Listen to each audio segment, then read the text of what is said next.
I think that this is going to be more important than ever in college football. What do you think it is, Dean? Cheerleaders? Oh, well, that's always going to be important for me. LSU's But dance team, very specifically. yeah, that's always going to be at the top of my priority list. But I think it's going to be coaching. I think that the best coach is going to matter even more than it already did. It already mattered a lot in college football. I think coaching matters at different levels in different sports. But with all these changes, especially with the transfer portal, I mean, you're seeing how it affects teams. You saw how it affected Florida State a little bit here with the opt-outs, right? Holding on to a culture, all of that. And Georgia is probably equipped more than anybody for this next stage of college football to succeed because of the guy they have there at the helm. Because, um, when we think of the best in college football, we think about Kirby Smart, we think about Nick Saban. And I think Kirby will be coaching longer than Nick, not longer in their careers necessarily, but longer over the next 10, 15 years.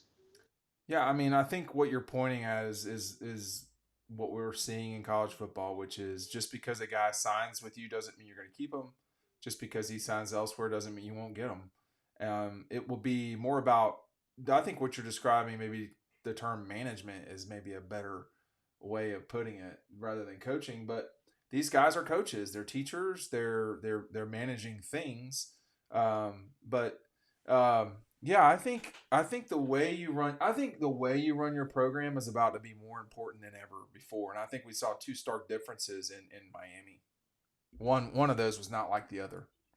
Yeah, and when I say coaching, I don't just mean like the on the field. I mean like what all it encompasses to be a college football head coach. To You are a manager in a lot of ways. You're Yeah. managing a staff of people, right? You're managing young people, 18-year-olds, 19-year-olds, 20-year-olds, um, who are being thrown that are getting money thrown in their face for the first time, like real money.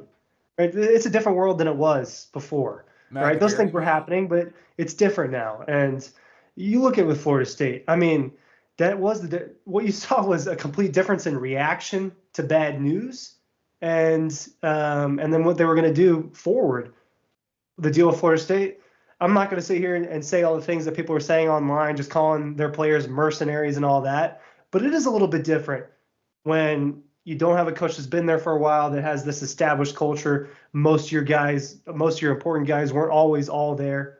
So that you saw those people make those decisions, and that affected Florida State. And I feel bad for Florida State, right? I rewatched some of the game today, not by choice; it was just on, and I just kind of felt sad for Florida State after the fact. And that's one of my examples here, but it's I have a lot of confidence in how Kirby's going to handle the not just the future, but the now of college football here with all these changes finally encompassing into 2024. All right, you want a fact? I've got a couple of facts for you here, real Okay, quick. okay. Do you know how many guys are not returning as of today to Georgia from the 2023 going into 2024 team? Now they're not coming back. Maybe they Total graduated. total Total or total starters? total total. 12 that are going to the NFL. I would imagine there's like 16, 17 transfers. So I would say like 28. So that's 30. Okay, that was a good guess. Yeah. How many didn't come back last year from the national championship team? Any idea? From the 22 team, I would say it was fewer than that. Okay. Is it not? It was 31. So you're that's 31 scholarship guys, 31 last year, 30 this year. This is the new normal. And by the way, that number is higher than it used to be, but it's not so crazy higher. I mean, like instead of it being 18 or 20, it's 30 now. And guys always left. Think about that Georgia team in 2002. That team, Tony Gilbert, Boss Bill, those guys were all gone. Like they weren't hanging around. They were done. Their time at Georgia was over. So you've always had this. That's the. I still remember our last game in basketball at Tucker with Dwight Phillips Senior. Actually, we were all in the room together, and it was sad, and it's sad because that is the last time you're together. And it really, Jack Waters was our head coach, a former Ole Miss All SEC performer, former Kansas City Warriors. I can't remember which. It was the Oh, Warriors, but anyway. oh wow. Um, or Cincinnati Warriors, whatever it was. It is the transition from one team to the next. When the coaches and people, the talkers, I guess in this case Kirby, when they talk about Ryan, this group is totally different than last year. I mean, there's truth to that. Dog Post really hasn't changed in the last 3 seasons. Not really. So in 21, 22, 23, it's been the same basic group. Um, that's not the case at Georgia. There's a lot of moving parts. There's a lot of moving coaches, all that stuff. It changes every year. I Yep. mean, just between and between transfers, between graduations, between draft declarations, people leave. I Well, mean, think about there's going to be 28 new freshmen that come in. exactly. Yeah. I mean, think about a guy like, I don't know, Cedric Van Pran, who was around for Yep. 4 years. Think about how different the offensive line was over the course of the years. Just the people literally immediately to his right and left. I mean, the line was different in 21, 22, and 23. Those are just 3 years. He was there in 20 as well. So, So so yeah, 30 guys from 20 it's so confusing. 30 guys from 23 are not going there in 24. But there's 28 guys they've signed. There's another 6 people coming in the portal. I mean, that's 60 plus moving parts, Ryan, that are completely opposite than what they left from Athens for Atlanta for the SEC championship game. It's totally different. 60 different people. it They're is. gone. It'll look a lot different. You will notice it in the first game. You'll notice it at G Day, really. I mean, that's when you'll first notice For it. sure. That's when you can when tell. they go out there and there's sets where Carson Beck's got London Humphreys and Kobe Young and Trevor Etienne in the backfield, it's gonna be like, whoa, that is so different from the. It's gonna be a little bit more different now with how the transfer portal has changed. Those differences will be a little bit more noticeable over time. But at Obviously, I Georgia, mean, Georgia's not really using the train. I mean, you got 5, 6 guys coming in. That's not this that. was the by far the most, right? I mean, did they ever take more than two or three in the last few years? I mean, Darion Kendrick and Eric Gilbert that 1 year. Right. I You think had that was it. Tyke. And Had Tyke was also that They year, had wasn't it? last year. They had 3 guys. I think it was. That was it. And then it was three guys the year before that as Two. well. No, Then excuse me. so They had 2 guys a year before. One from Mississippi State. One from Missouri. That's it. That's oh, it all they was just had. the receivers, yeah. The 2 receivers. And like So you know, it is going to be. Well, it's up to Kirby and them, And if you already know losing guys like Cedric Van Pran, that does matter because he knows how to do things over and over again. He's done it. He's performed. He's lost 2 games. He's had 2 quarterbacks, both very different quarterbacks, both very successful. They've lost 2 games. Well, Stetson lost more than that, but not by a lot. So, but Cedric already knows how to do everything.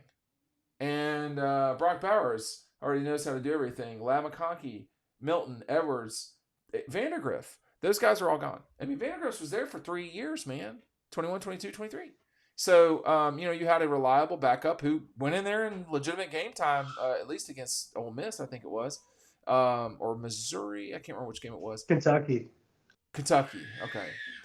Anyway, I do think that there will come a time, and maybe we're in that time where roster management is going to be a big deal at all time. Mark Richt had a real hard time with this, and maybe that's why the older school coaches, Dabo, Mark Richt. Mark hadn't coached though in some time. I mean, if you're not willing to juggle your roster, and I don't know what's going on in the Big Ten, by the way, either. Does James Franklin take a bunch of guys? I mean, they definitely dipped into the portal. The only name I could think of off the top of my head is Julian Fleming from Ohio State, but they definitely went in there. You're gonna have to, right? Because people are gonna leave. People are going to leave. People are going to leave, and you're going to have to replace them, and you can't always replace them with freshmen. And then Kirby would prefer not to replace them with a freshman, right? Because you don't want a lot of freshmen out there on the field.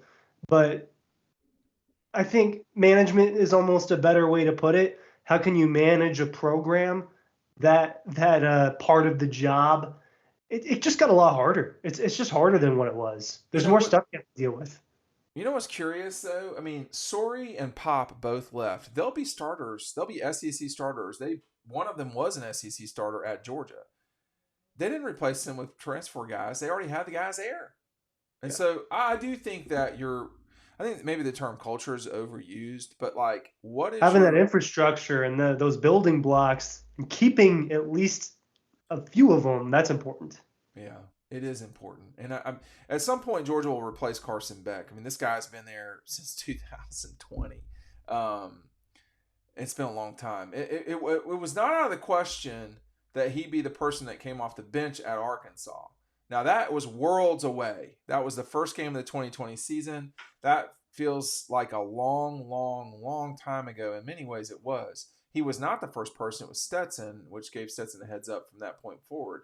But when they lose Carson, that will hurt too. But now they're bringing in guys from UNLV.